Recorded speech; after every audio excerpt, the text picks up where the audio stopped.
Welcome. This is the ACIM Palm Beach Study Group.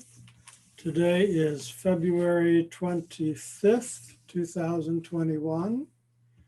We are on Chapter 1, Section 5, and Paragraph 4. Ultimately, every member of the family of God must return.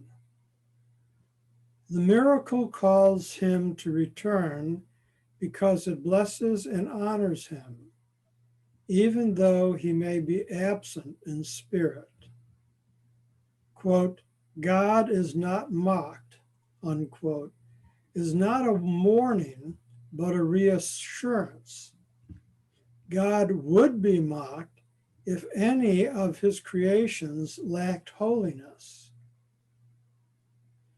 The creation is whole, and the mark of wholeness is holiness.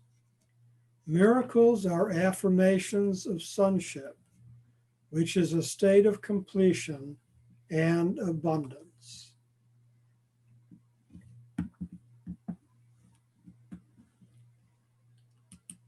Are there any comments or questions on that paragraph? Yes. When it says God is not mocked, could you go into a little more detail about that with specifically what mocked means? Okay. Well, the sentence 4 says, God would be mocked if any of his creations lacked holiness. In other words, every one of us, every one of God's creations, the Son of God, all of his children are holy. And H-O-L-I, holy. And so it's saying God would be mocked if any of his creations lacked holiness, but none of us do. We're all holy, even if we're not aware of it. So the phrase "God is not mocked," and I'm assuming that's a quote from the Bible. Some people would interpreted that as a warning. You know, God is not mocked, but we're being told here that it's actually a reassurance, because what it's saying is that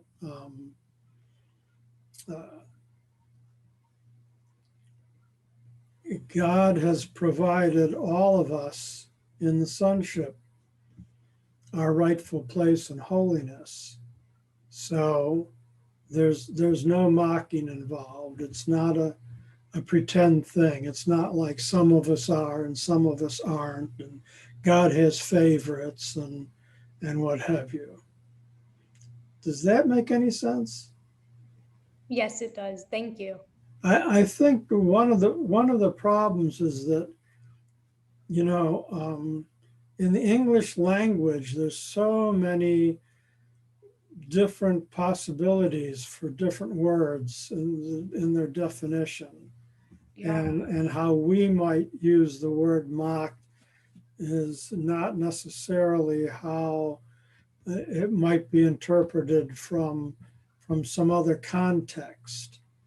And that's one of the reasons why the course is trying to clarify the meaning here in this paragraph, because it's telling us, no, that's a reassurance.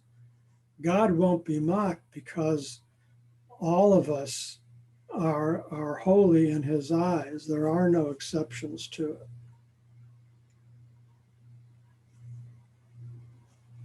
Yeah. Thank you. You're welcome. So paragraph 5, whatever is true is eternal and cannot change or be changed. Spirit is therefore unalterable because it is already perfect. But the mind can elect what it chooses to serve. The only limit put on its choice is that it cannot serve two masters. If it elects to do so, the mind can become the medium by which spirit creates along the line of its own creation. But it does not freely elect to do, if it does not freely elect to do so, it retains its creative potential, but places itself under tyrannous rather than authoritative control. As a result, it imprisons, because such are the dictates of tyrants. To change your mind means to place it all at the disposal of true authority.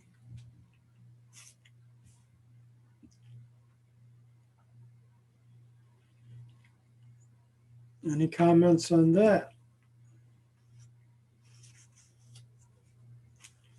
Sandy, you're welcome to speak up if you have anything to say. I'm listening. I'm pretty much in alignment with what you're saying. Okay, good. Well, just for our audience out there on YouTube, if they happen to be seeing this, I'd like to go through and explain it a little bit more. Whatever is true is eternal. So the Course uses the word true is synonymous with spirit. So that's just saying that spirit is eternal and spirit cannot change or be changed. Spirit is therefore unalterable because it is already perfect. But the mind, that means our mind, the human mind, can elect what it chooses to serve. We can elect to serve ego, or we can elect to serve spirit. So we have free will, is what it's saying. The only limit put on its choice is that it cannot serve two masters. You can't serve ego and spirit at the same time. You have to make a choice, in other words. It is one or the other. People try to, they go to church on Sunday, but then through the rest of the week, they're lying, cheating, and stealing. So, that's unfortunately how some people operate. And you can't serve two masters. If you're going to serve spirit, you have to be all in with that.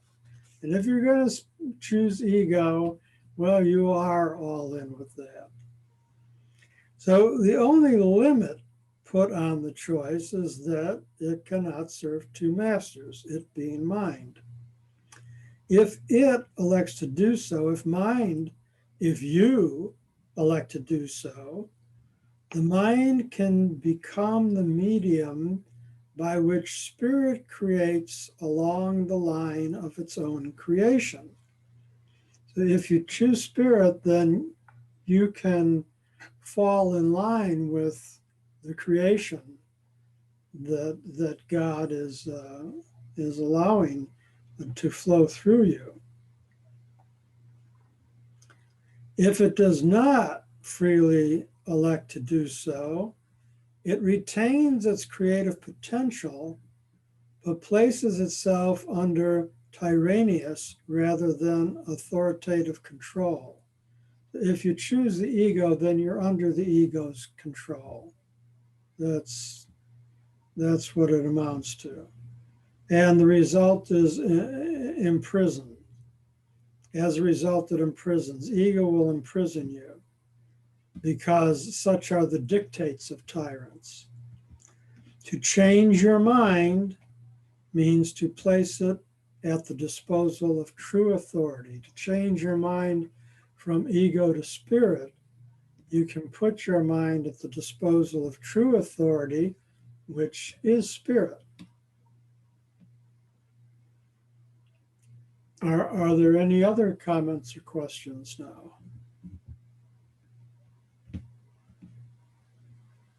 Thank you for that explanation, John. Oh, you're welcome, Lauren. The miracle is a sign that the mind has chosen to be led by me in Christ's service. Remember, this is being written by Jesus, so that's what the me is. The abundance of Christ is the natural result of choosing to follow him. Now, that's a capital H, and that's referring to Christ, and that is the Son of God. That's the true spiritual oneness of the creation of the Son is him, is the Christ. All shallow roots must be uprooted because they are not deep enough to sustain you. So all of the shallow roots of the ego, and this is an example of, where the Course speaks in metaphor, which it frequently does. The illusion that shallow roots can be deepened and thus made to whole is one of the distortions on which the reverse of the golden rule rests. As these false underpinnings are given up, the equilibrium is temporarily experienced as unstable. However, nothing is less stable than an upside down orientation. Nor can anything that holds it upside down be conductive to increased stability.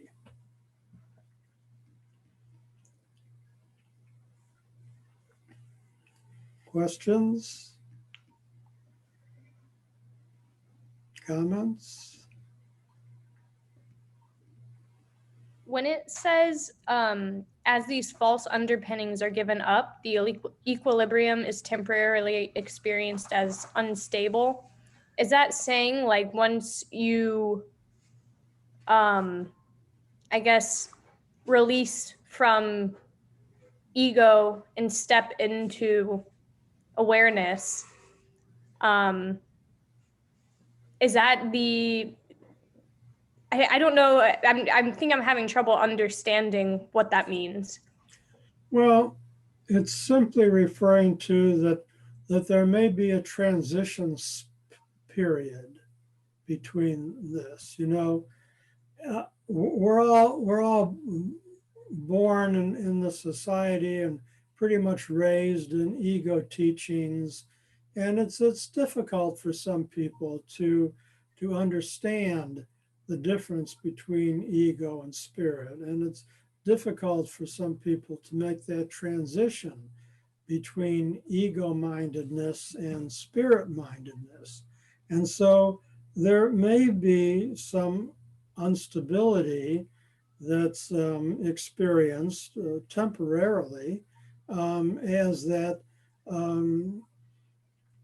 is happening. Somebody may be trying to give up their ego dependence, but then feel a tinge of fear, oh, no, I don't know if I can really do this, or something like that, and so there is a transition that we as humans, it's only natural. Anytime we're put into a new situation, we move to a new place, we go into a new school, we start a new job, what have you, there's always some kind of equilibrium that's upset and some instability that's experienced. So that's only to be expected. But then it clarifies it. It says, however, nothing is less stable than an upside down orientation. Nothing is less stable than being in the ego mind. The ego mind is full of fear and instability in totality, even though we may have gotten used to it. So, nor can anything that holds it upside down be conducive to increased stability. So ego's holding it upside down, and you can't expect the ego to be conductive of increased stability, because by definition, the ego is the opposite of stability. So now does that make sense? Yes, it does. That helps a lot. Thank you. Thank you. Well, okay, that comes to the end of section 5, Wholeness and Spirit. And we shall now begin section 6, the illusion of needs. You who want peace can find it only by complete forgiveness. No learning is acquired by anyone unless he wants to learn it and believes in some way that he needs it.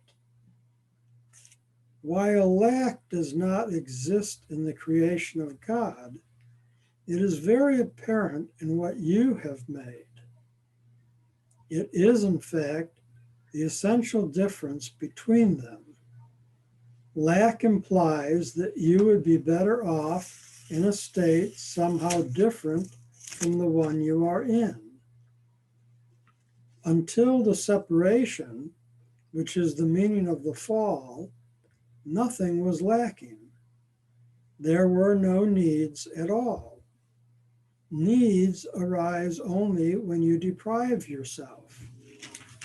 You act according to the particular order of needs you establish.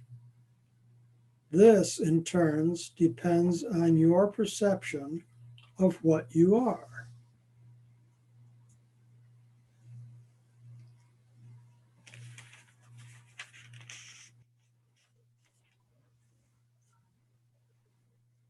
Anyone?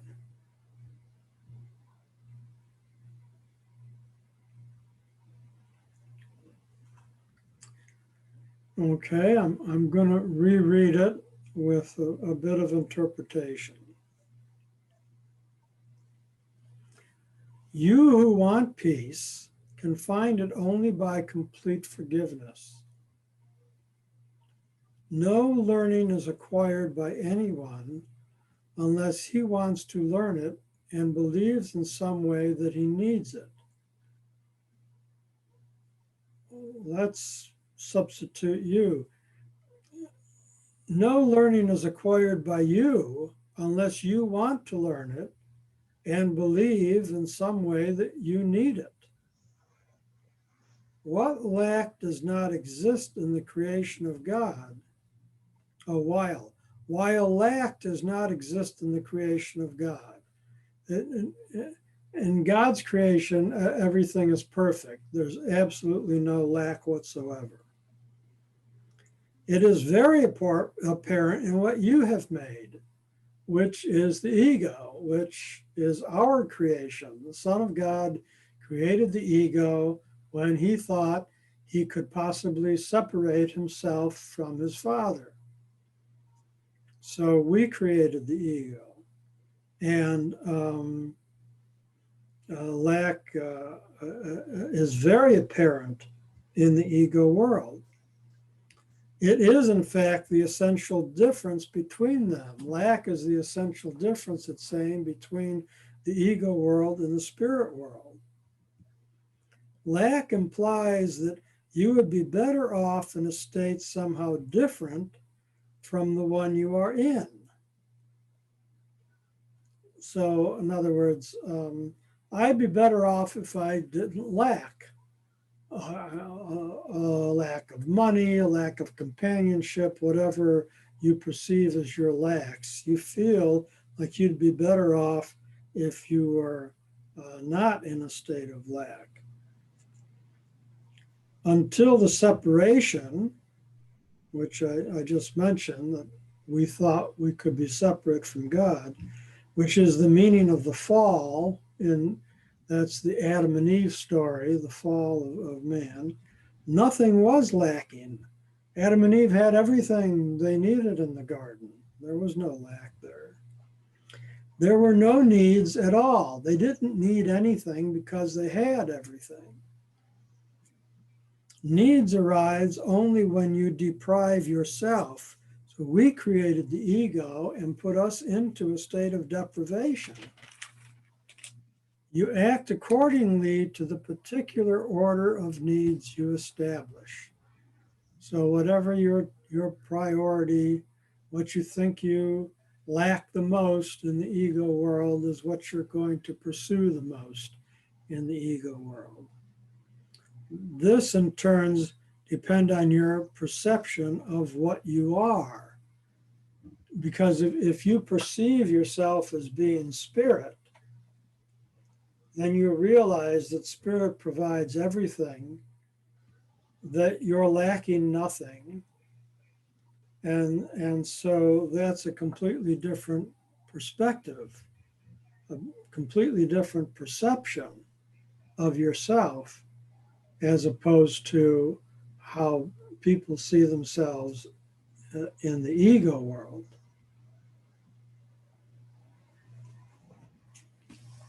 Paragraph 2. A sense of separation from God is the only lack you really need correct. This sense of separation would never have arisen if you had not distorted your perception of the truth and had thus perceived yourself as lacking. The idea of order of needs arose because, having made this fundamental error, you had already fragmented yourself into levels with different needs. As you integrate, you become one, and your needs become one accordingly. Unified needs lead to unified action, because this produces a lack of conflict.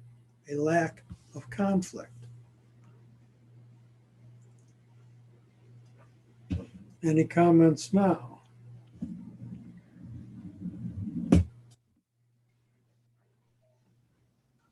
The end of the sentence where it says, your needs become one accordingly, this need being from what is in the first sentence, right? Of the sense of separation from God being the only lack you really need, correct?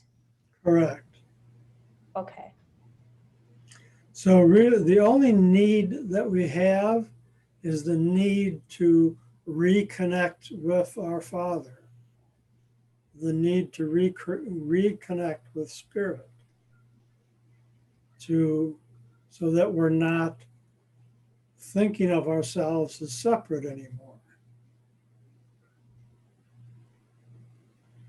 And you see, here's this is why the ego is an illusion, because we're not separate from God. Us thinking we're separate from God is an illusion. It's false. It's not true. And that's what the Course is here to teach us, that you are not, you never have been, you never will be separate from your Creator, from God. So why are you torturing yourself, feeling guilty and fearful and thinking that you're separate from Him? And people don't think this consciously, but that's what's happening subconsciously. Underneath all of the fears and guilts and everything that we have is that unconscious fear of separation. That's what's driving the whole ego world. And it's an illusion. It's not true. So that's why we need to give it up. That's why we need to forgive. What we need to forgive, it says, If you want peace, you can find it only by complete forgiveness. You have to forgive yourself for even thinking such a thought.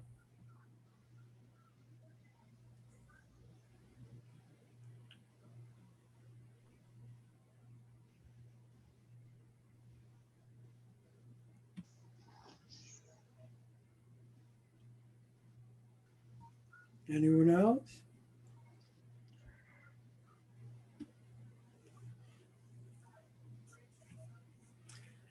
We're on paragraph 3, are we not? The idea of orders of need, which follows from the original error that one can be separated from God, requires correction at its own level before the error of perceiving levels at all can be corrected.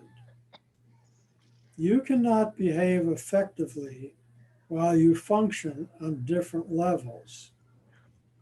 However, while you do, correction must be introduced vertically from the bottom up. This is because you think you live in space, where concepts such as up and down are meaningful. Ultimately, space is as meaningless as time. Both are merely beliefs.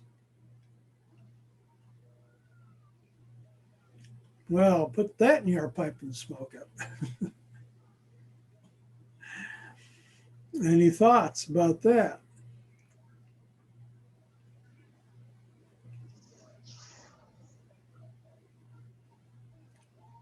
Sandy, do you wish to speak? Well,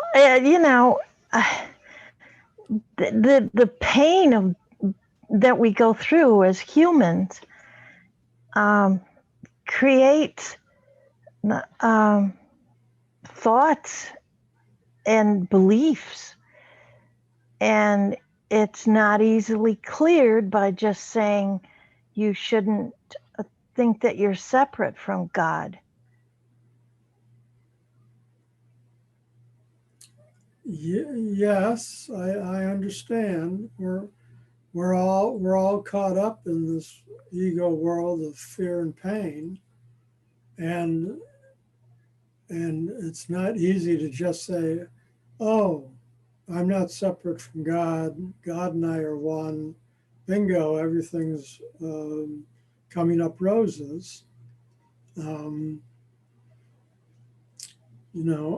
it might be able to work that way for some people. A lot of people, they have to work at it, piece by piece, bit by bit, minute by minute, day by day, year by year, sometimes lifetime by lifetime. So, we're not saying that it's an easy thing, but what we are trying to do here, what the course is trying to do, is to give you the fundamental basics of this is how it really works. This is how it really is.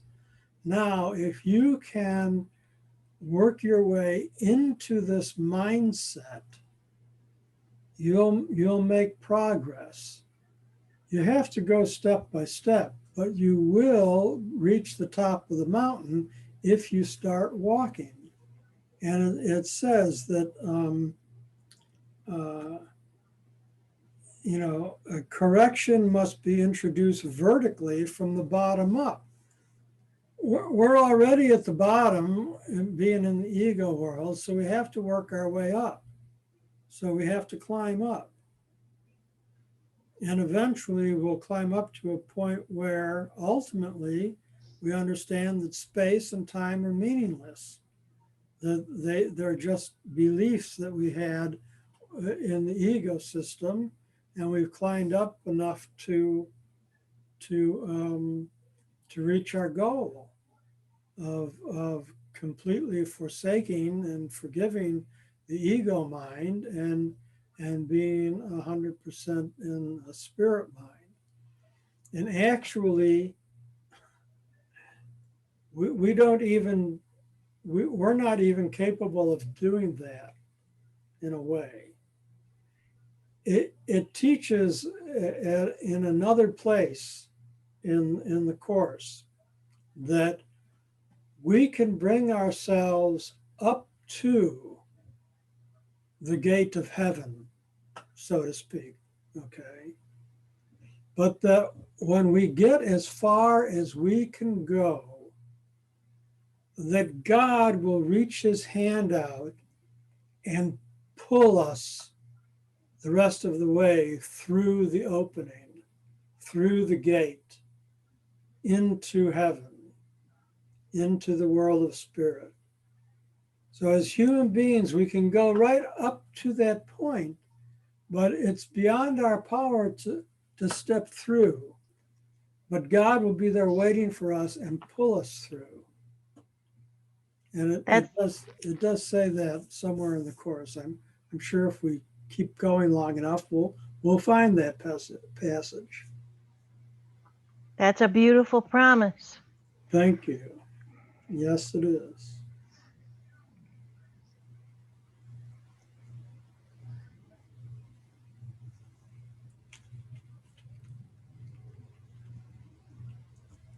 So paragraph 4 says, the real purpose of this world is to use it to correct your unbelief in the spirit world. You can never control the effects of fear yourself because you made fear and you believe in what you made. In attitude, then, though not in content, you resemble your Creator, who has perfect faith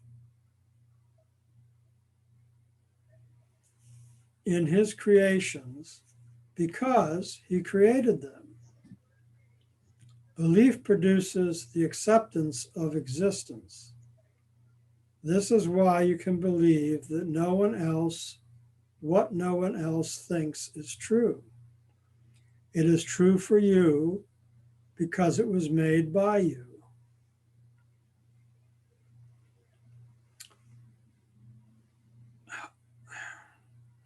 The real purpose of this world that we live in is to correct our unbeliefs,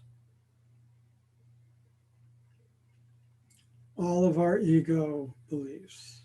We need to be corrected. You cannot control the effects of fear yourself because you made fear.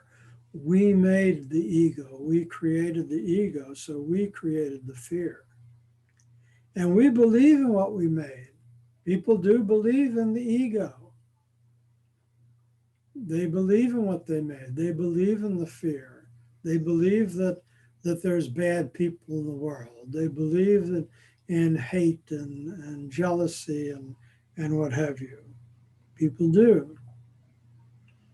In attitude, then, though not in content, you resemble your Creator because God has that same attitude. He believes in what he created, which is us, the spiritual us.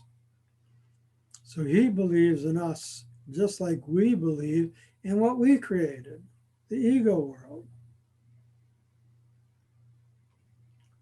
So he has perfect faith in his creation because he created them. And man has perfect faith in the ego because he created the ego. Belief produces acceptance of existence.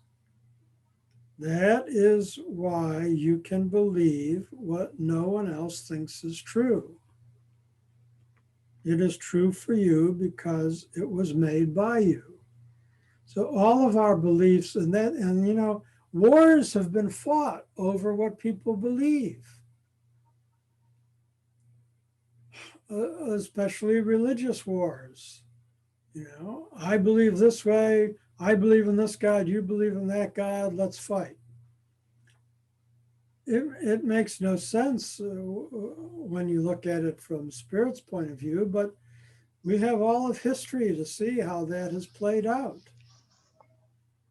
how people think that what they believe is true because we made up these beliefs. But as long as we're focused on the beliefs we made up as the ego world, we'll always be caught in this conflict. Any thoughts? Same thought. The human has natural fears of survival, and it's become a mess, and it's not easy, which is, the evolution we are going through. It's wonderful to hear what it's like when we get to the top of the mountain and that we're going to be pulled up. But the human mind fears, gets fears put in it in childhood, and it's hard. Yes. So, we strive to feel better. But man, how do you change those thoughts? It's not easy, but I love to hear about how beautiful it's going to be. But people get so stuck in their fears. We're evolving, yeah, but it's not easy. Yes. That's all. Thank you, Sandy. And our next paragraph kind of answers your question. Paragraph 5. All aspects of fear are untrue because they do not exist at the creative level and therefore do not exist at all. And they do not exist at the level of spirit, and so they do not exist at all. To whatever extent you are willing to submit your beliefs to this test, to that extent are your perceptions corrected. In sorting out the false from the true, the miracle proceeds along these lines. Perfect love casts out fear. If fear exists, then there is not perfect love. But only perfect love exists. If there is fear, it produces a state that does not exist. Believe this, and you will be free. Only God can establish this solution. And this faith is his gift.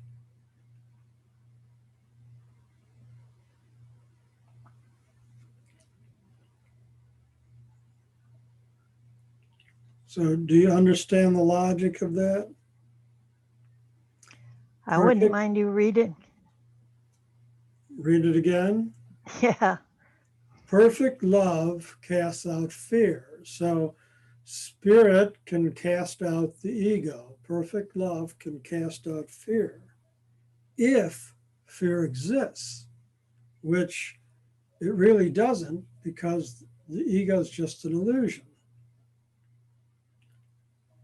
So it's saying if fear exists, then there is not perfect love. Perfect love, the condition of perfect love means that there absolutely is no fear. And if fear exists, then there cannot be perfect love. So in other words, if fear is real, if the ego is real, then there can't even be spirit. But it's saying, only perfect love exists. Only spirit is true. Only spirit exists. There, if there is fear, it produces a state that does not exist. If you find yourself in fear, you're finding yourself in an ego world. The ego world is an illusion. It does not exist. It's a dream. It is not of spirit. It's an illusion. So this is how, this is the Course teaching us in very few words how to change our minds. So like, this is a little affirmation that you can take this and write it down or type it out and print it out and hang it on your mirror and look at it every morning or anytime that something happens during your day that makes you frightened or what have you. And just, read that over and over to yourself. Perfect love casts out fear. If fear exists, then there is not perfect love. But only perfect love exists. If there is fear, it produces a state that does not exist. That's liberating. It is. It is liberating. And that's what the next line says. Believe this and you will be free. You will be liberated. Wow.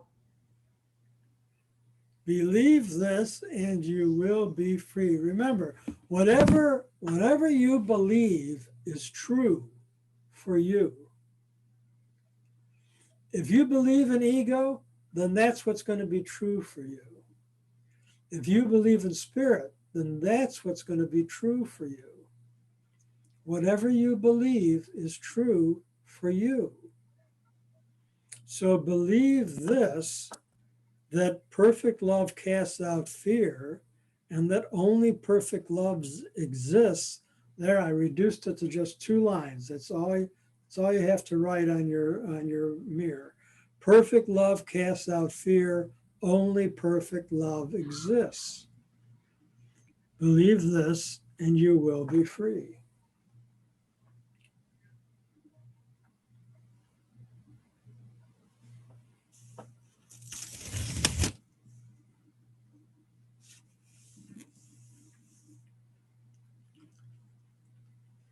So,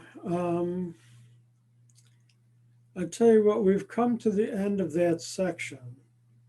And the next section, section 7, distortions of miracle impulses, I don't really want to start that tonight.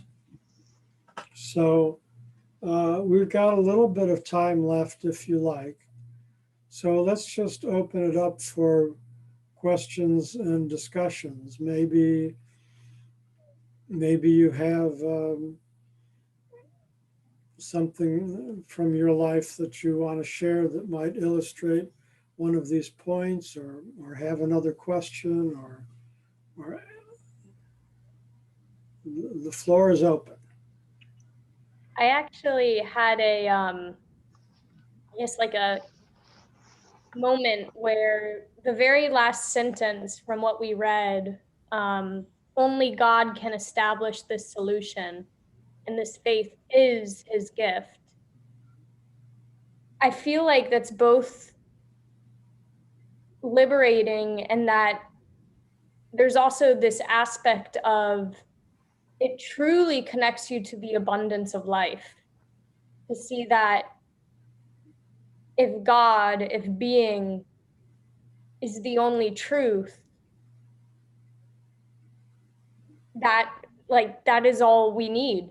That is all, that is that connection to that which we have available to us is all we need. Then life is abundant and complete in itself. Yes. And even in our ego world, that can be exampled. One of my favorite affirmations is, spirit is the source and the substance of all of my of my needs, of all of my good. Spirit is the source and the substance of all of my good. So, you know, Jesus kind of exampled this. They're called his miracles. Mm. He fed 5,000 peoples with just a few loaves and fishes. The blind man could see, the lame man could walk. Um, he exampled this, the stories of him performing these kinds of miracles. Well, how did that happen? Well, he was so connected. I mean, he was an enlightened being, so he was completely connected with the spirit world. Although he appeared to be in the ego world, in his mind he wasn't. His body just appeared to be there in the ego world, but not his mind. His mind was completely in spirit world. So he could just call upon spirit to manifest if he believed that it was true. And he even said that. He says, if you had the faith of a mustard seed, you could move that mountain. What's he talking about? Faith, belief. If you believed, if you had the belief of spirit, just a little itsy bitsy piece of it, you could move that mountain. And so this is what he demonstrated and taught.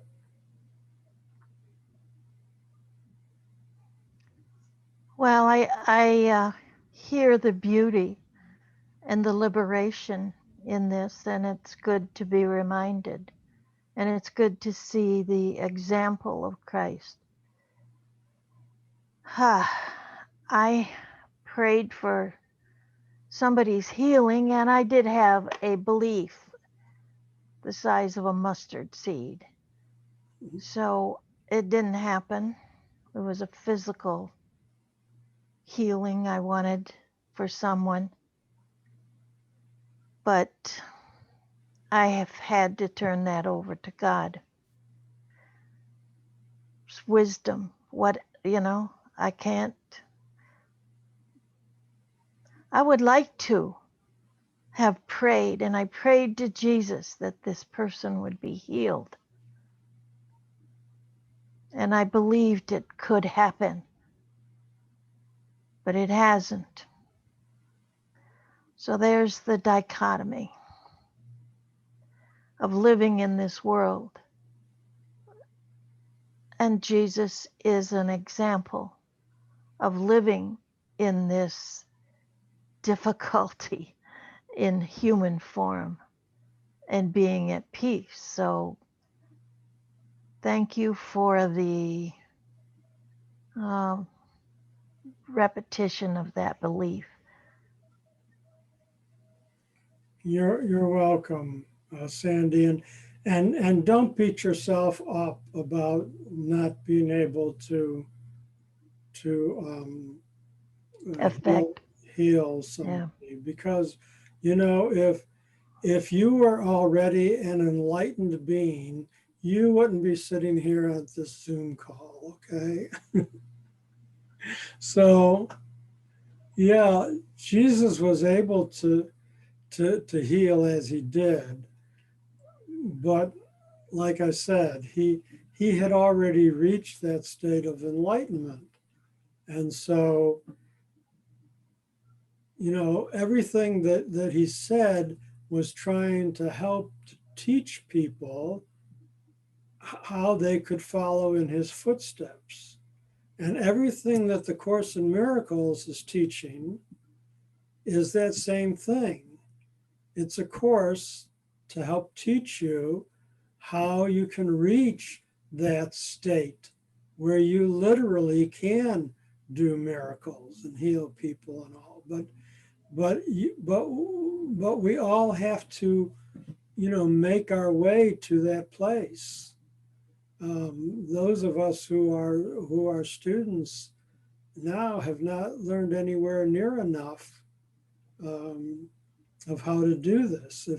If we did, we'd already be ascended masters, and we wouldn't even be here on this plane unless we came to teach, which is what Jesus did. I mean, he purposely came and incarnated to be a teacher and to help us learn how to grow and out of ego and into heaven. So he's an example for us. But that doesn't mean that your prayers were to no avail, though, because on a certain level, your prayers, your higher self, your spiritual self, connected with the spiritual self of the person you are praying for. And this is what happens when we pray for people. Our higher self connects with their higher self and sends them that love. And although we may not see the desired effect, they weren't healed, but you have no idea of what happened in that person's mind, or to what degree the suffering was alleviated, or that the healing was done partially, or what have you. The person might have been much worse off, in other words, than if you had not prayed for them. So we do what we can. We do to the best of our ability in any given situation, and we leave it in the hands of Spirit to work out the details. Agreed.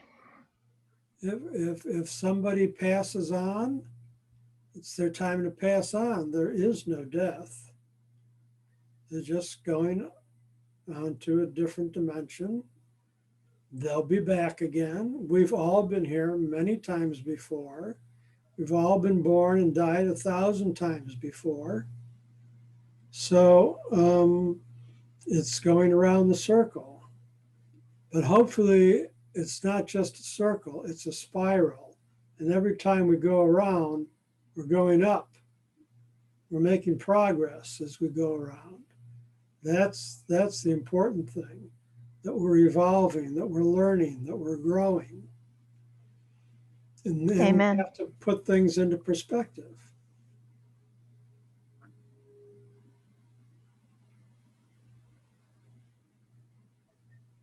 I hear you. I agree with you. And I do give it to God. Like I said, we are all on a trajectory of healing, and it's not for me to decide for another. It just touched me, this person's pain, and I prayed, and I have to give it back to God and the evolution of the spirit. Yes.